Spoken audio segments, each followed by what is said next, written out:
Hello all, good morning. Welcome back to my channel. ఈరోజు అయితే మేము సంక్రాంతి కోసం ఊరైతే వెళ్తున్నాము. దాన్ని అయితే నేను ఒక చిన్నగా షూట్ చేశాను. ఆ వ్లాగ్ అయితే ఇప్పుడు షేర్ చేస్తున్నాను, మీరు కూడా చూసేయండి. మేమైతే 3 o'clockకే లెగిసిపోయి రెడీ అయిపోయాము. సో ఊరు వెళ్తున్నాము అంటే అసలు నిద్ర కూడా రాదు కదా. సో ఆ రోజు నైట్ కూడా అంతలా నిద్రపోలేదు. ఇంకా ఫాస్ట్గా మార్నింగే లెగిసిపోయి రెడీ అయిపోయి స్టార్ట్ అవుతున్నాం. 4:30 ఆ టైం కల్లా స్టార్ట్ అయ్యాము బెంగళూరు నుంచి. బస్ టికెట్స్ అవన్నీ కూడా చాలా ఎక్కువ ప్రైస్ ఉంటాయి. పండగలో అయితే మేము ట్రైన్కి కూడా ట్రై చేయలేదు, ఇంకా కార్లో వెళ్ళిపోదామని చెప్పి. మా వాడికైతే ఫుల్ కోల్డ్. ఎవ్రీ టైం జర్నీలో కంపల్సరీ వాడికి కోల్డ్ ఉంటుంది. సో అస్సలు ఎంజాయ్ చేయడు పాపం, అలా కూర్చునే ఉంటాడు. కొంచెం ట్రై చేస్తూ ఉంటాడు ఆడుకోవడానికి, కానీ కోల్డ్ ఉంటే అసలు 2 days వరకు కూడా అలా రెస్ట్ మోడ్లో ఉండాలి వాడు. ఇక్కడైతే మేము మార్నింగే స్టార్ట్ అయ్యాం కదా, అంతగా ఫాగ్ అయితే లేదు. ముందు రోజే చెక్ చేసుకున్నాము, ఫాగ్ ఉంటే లేట్గా వెళ్దాం అనుకున్నాము. ఎందుకంటే ఫాగ్ ఉంటే మనం ఎక్కువ స్పీడ్గా వెళ్ళలేము, స్లోగానే వెళ్ళాలి, ఫ్రంట్ వచ్చే వెహికల్స్ కనిపించవు. సో రిస్క్ ఎందుకు అని చెప్పి లేట్గా స్టార్ట్ అవుదాం అనుకున్నాం, కానీ అస్సలు లేదు, చాలా క్లియర్గా ఉన్నాయి రోడ్స్ అని చెప్పి 4:30కే స్టార్ట్ అయిపోయాం మేము. మాకు వచ్చేసి మొత్తం 14 hours జర్నీ ఉంటుంది కాబట్టి మార్నింగే స్టార్ట్ అయితే నైట్ టైంకి రీచ్ అవ్వగలము. ఎక్కువసార్లు ఆగినా కూడా సరిపోతుంది అని చెప్పి. నైట్ టైం జర్నీ అయితే మేము చేయలేము, మాకు డైలీ ఎర్లీగా పడుకోవడం అలవాటు కాబట్టి నైట్ టైం అయితే మేము కార్ డ్రైవింగ్ చేయలేరని చెప్పి మార్నింగే స్టార్ట్ అవుతాము, నైట్కి రీచ్ అయిపోయేలాగా. ఇది మేము సెకండ్ టైము ఊరు కార్లో వెళ్ళడం. ఈసారి కూడా ఇంకా కార్లోనే వెళ్ళాము.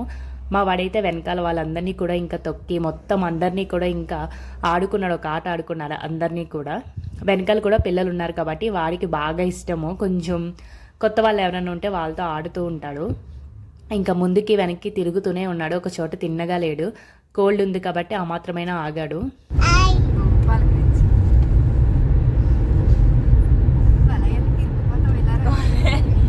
అలా నడుచుకుని వచ్చాడా కాదు, నేను తీసుకుంటా, నాకు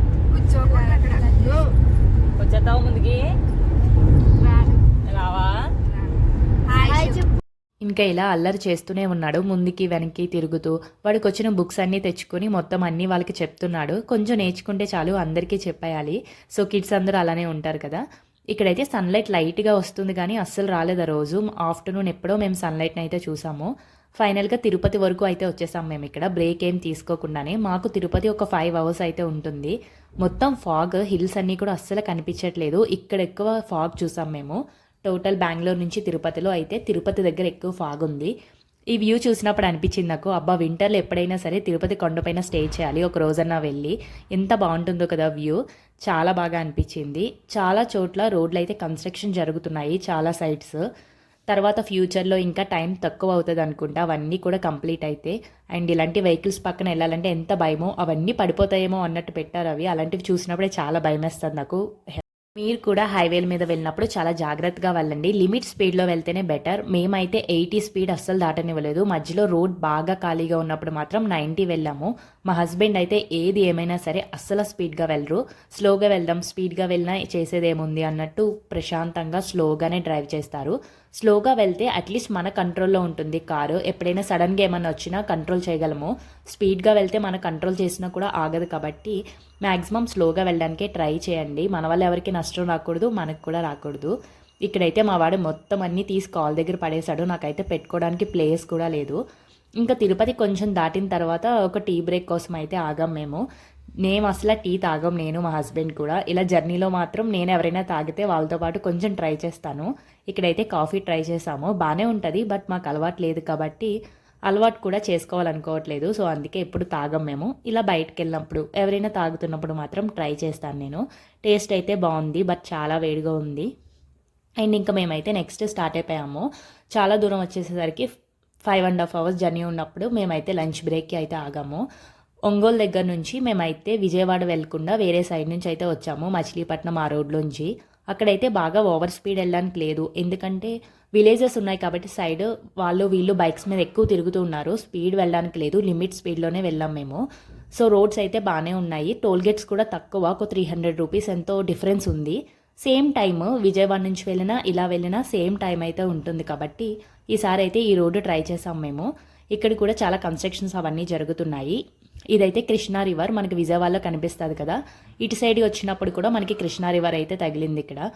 మేమైతే అవన్నీ చూసుకుంటూ వ్యూస్ అన్నీ చాలా బాగున్నాయి, క్లైమేట్ కూడా బాగుంది కాబట్టి స్లోగా మంచిగా డ్రైవ్ చేసుకుంటూ వచ్చాము. అండ్ ఒంగోలు నుంచి ఇలా మచిలీపట్నం వెళ్ళే వాళ్ళైతే లంచ్ అవన్నీ కూడా ఒంగోలులో చేసేయడమే బెటర్.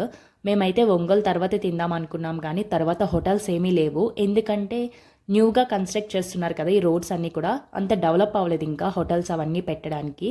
సో ఒక చిన్న హోటల్ ఉంటే అందులోనే చేసేసాం మేము. ఫుడ్ అయితే బాగుంది బట్ మరీ వెరైటీస్ అవన్నీ అయితే దొరకవు. సో ఒంగోలు అయితే బెస్ట్ ఆప్షన్ అనిపించింది మాకు. ఒంగోలు తర్వాత ఈ రోడ్లోంచి వస్తే మాత్రం పెద్దగా ఏమీ ఉండవు హోటల్స్.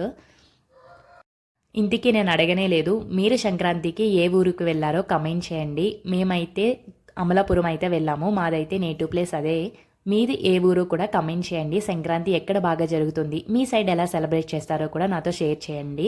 అండ్ మేమైతే ఇంకా ఆల్మోస్ట్ దగ్గరికి వచ్చేసి కొద్దీ మనకైతే ఇంకా ఫాస్ట్గా వెళ్ళిపోవాలి అనిపిస్తుంది కదా. మార్నింగ్ నుంచి ఎంత టైం అయినా పర్లేదు కానీ మనకి టైం తగ్గే కొద్దీ ఇంకా కంగారు వస్తుంది, ఫాస్ట్గా వెళ్ళిపోతే బాగుండు అని చెప్పి. ఇంకా ఆల్మోస్ట్ మేము సిటీ దగ్గర కంటే వచ్చేసాము. ఇంకో 1 అవర్ 1.5 అవర్ అలా ఉన్నప్పుడు కొంచెం చీకటి పడింది. మేమైతే 7:30 ఆ టైంకల్లా రీచ్ అయ్యాము. 14 అవర్స్ జర్నీ. ముందుసారి వెళ్ళినప్పుడు 16 అవర్స్ వచ్చింది, ఇప్పుడైతే 14 అవర్స్ ఎందుకు వచ్చిందో మాకు అర్థం కాలేదు. మేబీ రోడ్స్ అవన్నీ కూడా కన్స్ట్రక్షన్ చేశారు కదా, అందుకు టైం తగ్గినట్టుంది. మేమైతే ఇంకా ఇక్కడ అమలాపురంకి అయితే వచ్చేసాము. ఫస్ట్ టైం నేనైతే నైట్ వ్యూ చూసాను. చాలా షాపింగ్ మాల్స్ అయితే వచ్చేసాయి, చాలా పెద్ద పెద్దవి, సిఎంఆర్, మ్యాక్స్, ఎస్ఆర్ ఇలా చాలా పెద్దవి ఉన్నాయి. అసలు రోడ్స్ అయితే ఖాళీయే లేవు. పొంగల్ ముందు రోజు అయితే మన ఊర్లోనే ఎంతైనా బాగుంటుంది కదా, ఇలా హడావిడిగా ఉంటుంది, మంచిగా షాపింగ్ చేసుకునే వాళ్ళు. రోడ్స్ అన్నీ బిజీగా ఉంటాయి, అందరూ ఊరికి కూడా వస్తూ ఉంటారు కాబట్టి చూడడానికి కూడా నిజంగా ఫెస్టివల్ వైబ్స్ అయితే వస్తాయి మన ఊరిలో. లాస్ట్ ఇయర్ మేము బెంగళూరులోనే ఉన్నాము, మాకు అంతలా ఏమి అనిపించలేదు, అసలు హడావిడే లేదు. ఊర్లో అయితే మంచిగా 3 డేస్ ఉన్నా సరే హ్యాపీగా ఎంజాయ్ చేయొచ్చు, మంచిగా హడావిడి అంతా ఎంజాయ్ చేయొచ్చు కదా. ఇక్కడైతే మేము ఇది గడియార స్తంభం అంటారు కదా అమలాపురం దగ్గర, అక్కడ రోడ్స్ అయితే ఖాళీ లేవు, చాలా స్లోగా వెళ్తున్నాము అన్నీ చూసుకుంటూ. ఫుల్ లైటింగ్స్ అన్నీ పెట్టారు, ఫెస్టివల్ కదా అందుకనుకుంటా. ఇదైతే అమలాపురం గడియార స్తంభం. మీలో ఎంతమందికి తెలుసో కమెంట్ చేయండి. ఇక్కడ నుంచి మా హౌస్ అయితే చాలా దగ్గర. ఇంకా మేమైతే వెళ్ళిపోతున్నాము. మీరు సంక్రాంతి ఎలా సెలబ్రేట్ చేసుకున్నారు, ఏమేం చేసుకున్నారు, ఇవన్నీ కూడా నాతో షేర్ చేసుకోండి. నేనైతే భోగి, సంక్రాంతి, కనుమ ఇవన్నీ కూడా వీడియోస్ అయితే తీసాను. 1 by 1 పోస్ట్ చేస్తూ ఉంటాను, చాలా చిన్న వ్లాగ్స్. స్టార్టింగ్ ఇప్పుడే కాబట్టి అంత నాలెడ్జ్ లేదు ఇంకా ఎలా షూట్ చేయాలి అనేది. ఇంకా ట్రై చేస్తూ ఉంటాను కొత్త వీడియోస్ పెట్టడానికి. ఈ వీడియో కనుక మీకు నచ్చితే please do like, share, subscribe. Thank you so much for watching. Bye.